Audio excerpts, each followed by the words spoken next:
You ask Tiger to solve. This deals with linear equations with one unknown. The final result is a equals 6. Let's solve it step by step. Group all a terms on the left side of the equation. Subtract a from both sides. Group like terms. Simplify the arithmetic. Group like terms. Simplify the arithmetic. Group all constants on the right side of the equation. Add 7 to both sides. Simplify the arithmetic.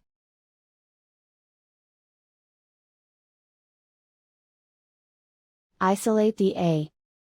Divide both sides by 2. Simplify the fraction. Find the greatest common factor of the numerator and denominator. Factor out and cancel the greatest common factor. And so the final result is a equals 6.